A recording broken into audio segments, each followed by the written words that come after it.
Forward TV. The world is thinking. One of the most surprising things has been how far the internet has been a revolution for censorship as much as for free speech.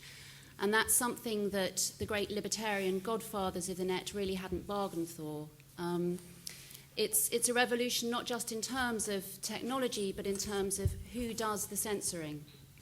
And it's no longer just the big boys. It's not the media magnates, the state, the corporations. There's a whole host of middlemen who now get to decide what we can and can't read and what we can and can't post. Most important of all, they're unaccountable. Much of what they do, therefore, isn't transparent, and there's even a level of secrecy that is protected by law. Let me give you an example. One of the most popular filtering software programs is a program called Smart Filter that's owned by a company called Secure Computing in California. It's a company that's actually just been bought by another big industry giant, McAfee, for $465 million. It's used by some of the world's most authoritarian regimes, including Tunisia, Saudi Arabia, and Iran.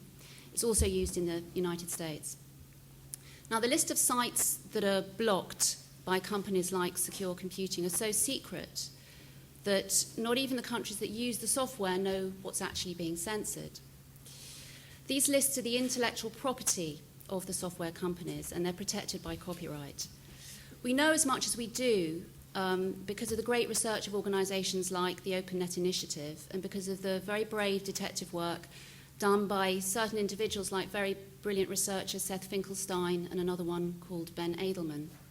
And they've done this research at the risk of prosecution under the Digital Millennium Copyright Act because no one can legitimately examine these lists or ask for a review of them because of the fact that they are protected by copyright. Now, when Seth Finkelstein started examining Smart Filter's lists, he found that one of the categories for blocking sites was extreme or obscene, as you might expect. That would be one of the categories. But among the sites blocked, he found extremeoffroad.com, which was a page dedicated to high-speed desert off-roading, and another one, climbingmedia.com, which was a website for people who like climbing. So in that case, it seemed that the phrase extreme rock might have denied keen climbers in Tunisia the chance of reading the site. Gay and lesbian sites have also ended up being classed as pornography. This might surprise you, but when the free expression group Reporters Without Borders wrote to the Saudis pointing out that gay and lesbian sites were being blocked, the Saudis actually lifted the ban.